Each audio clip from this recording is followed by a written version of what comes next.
हमारे धौरहरा के लोकसभा प्रत्याशी सहित अन्य भी लोकसभाओं से हमारे प्रत्याशी जीत करके आएंगे।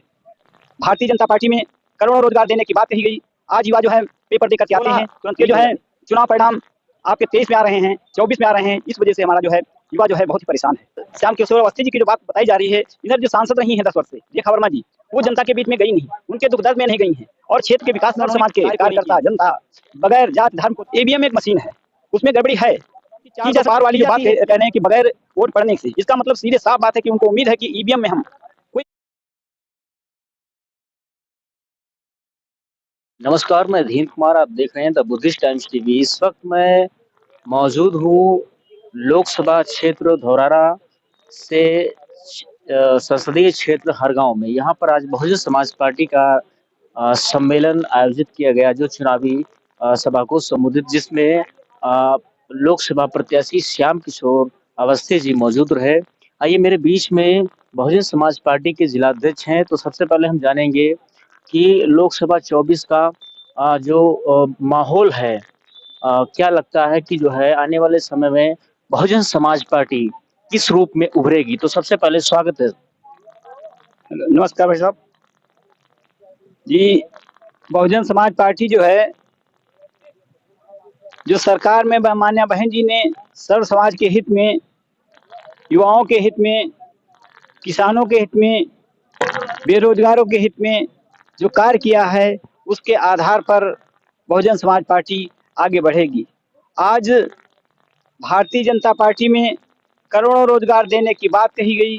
आज युवा जो है पेपर दे करके आते हैं, तुरंत लीक हो जाते हैं। 16 के जो है चुनाव परिणाम आपके 23 में आ रहे हैं, 24 में आ रहे हैं। इस वजह से हमारा जो है युवा जो है बहुत ही परेशान है। तो इन सारी उपलब्धियों को बता करके बहुजन समाज पार्टी अपनी सरकार की उपलब्धियों को बता करके कि बेटियों के हित में आज बेटी पढ़ाओ और बेटी बढ़ाओ के ऊपर जो है सरकार करोड़ों रुपए खर्च कर रही है, लेकिन उस पर कोई कार्य नहीं कर रही है।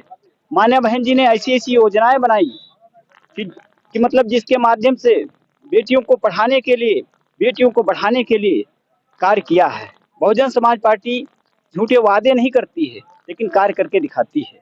इसी के आधार पे लोकसभा चुनाव में पूरी जनता ने ठान लिया है कि यहाँ लोकसभा धौरहरा के जो लोकप्रिय प्रत्याशी हैं, युवा हैं, और आज उनके उनके प्रति जो है हर किसी के दिल में सम्मान है। तो इस वजह से हमारे धौरहरा के लोकसभा प्रत्याशी सहित अन्य भी लोकसभाओं से हमारे प्रत्याशी जीत करके आएंगे।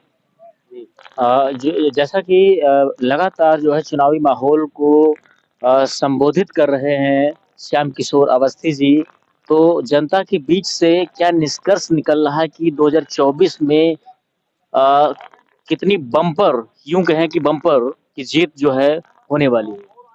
देखो, यहाँ पे बात श्याम किशोर अवस्थी जी की जो बात बताई जा रही है, इधर जो सांसद रही हैं 10 वर्ष से रेखा वर्मा जी, वो जनता के बीच में गई नहीं, उनके दुख दर्द में नहीं गई हैं और क्षेत्र के विकास में उन्होंने कार्य कोई नहीं किए हैं। जब लोग बाढ़ से तड़प रहे थे तो उन्होंने सुविधा तो देने की तो बात छोड़ ली, उनका हालचाल भी पूछने का काम नहीं किया है। श्याम किशोर अवस्थी जी जब आएंगे तो उनके हर दुख दर्द में आएंगे। इसी उम्मीदों के साथ में आज श्याम किशोर अवस्थी जी के साथ में पूरे सर्व समाज के कार्यकर्ता जनता बगैर जात धर्म को देखे हुए सब लोग जुड़ रहे हैं। क्या लगता है कि ईवीएम रहते हुए यह जो चुनाव है, यह जीतना आसान होगा? देखो, बात यह है, ईवीएम एक मशीन है, उसमें गड़बड़ी है, की जाती है, लेकिन कभी कभी ये भी तो गड़बड़ी हो सकती है कि जो वोट भारतीय जनता पार्टी को मशीन निकाल रही है, तो कोई गड़बड़ी हो जाए तो दूसरी पार्टी को भी निकाल सकती है, तो उसका भी लाभ भी हो सकता है इनके साथ में। तो इसलिए हम लोगों को निराश होने की जरूरत नहीं है। हमारा जो काम है वो हमारे कार्यकर्ता कर रहे हैं, जनता का जो काम है वो अपने कर रही है। बाकी ईवीएम को तो सबने कहा है कि ये गलत है, हर ढंग से साबित की गई है, कोर्ट ने भी कहा, लेकिन मान नहीं रही है। भाजपा की तरफ से, भाजपा के केंद्रीय मंत्री, राज्य मंत्रियों की तरफ से लगातार यह बयान आ रहा है कि 400 पार इस बार अगर भाजपा आती है तो हम संविधान को खत्म कर देंगे। क्या कहेंगे इस पे?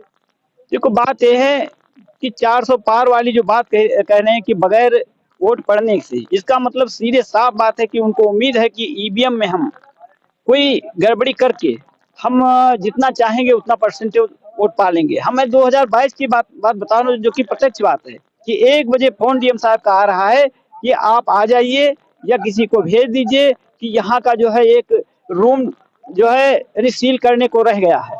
तो जब बात ये इस प्रकार से सरकार की मंशा के हिसाब से ही अधिकारी और कर्मचारी काम करते हैं, तो ये जो कर रहे हैं तो इनके अंदर कुछ न कुछ मन में खोट है, ऐसा कुछ करने का उनका इरादा है कि जिससे कि वो 400 पार की बात कर रहे हैं, जनता उनको नकार रही है। बिल्कुल। मेरे बीच में विधानसभा अध्यक्ष महौली से हैं। मैं चाहूँगा कि आप जो लोकसभा चुनाव जिस प्रकार जो है मैदान में जा कर के आप लोग बीच में जा रहे हैं, जनता के बीच में जा रहे हैं, क्या निष्कर्ष निकल रहा है जनता के बीच का?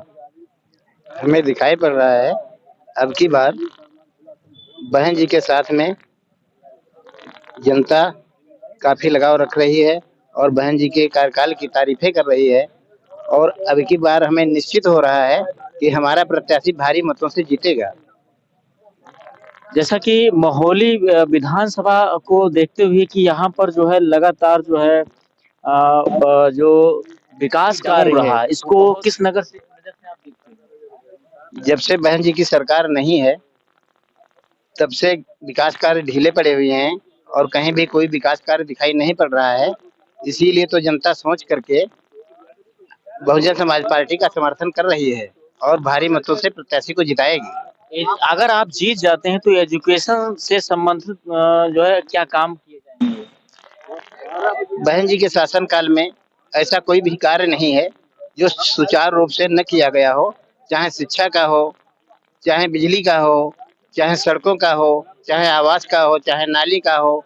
जो भी विकास कार्य जितने भी हैं वो सभी ढंग से किए गए हैं और किसी में भी कोई गड़बड़ी नहीं की। एक और यह साफ नजर आ रहा है कि जो है जैसा कि चुनावी माहौल में लगातार जो है बहस छिड़ रही है कि यह जो ऐतिहासिक जो लोकसभा 24 का जो चुनाव वो ऐतिहासिक साबित होने वाला है। तो लगातार जैसे कि चाहे वो एनडीए हो, चाहे इंडिया हो, चाहे बहुजन समाज पार्टी जो अकेले अपने दम पर चुनाव लड़ रही है, इस बीच में यह चुनाव बहुत ही जो है ऐतिहासिक साबित होने वाला है। देखना यह चुनाव बहुत ही बड़ा दिलचस्प होगा लोकसभा 24 चुनाव को देखते हुए। देखते रहिए द बुद्धिस्ट टाइम्स टीवी। आज के लिए बस इतना ही। नमस्कार।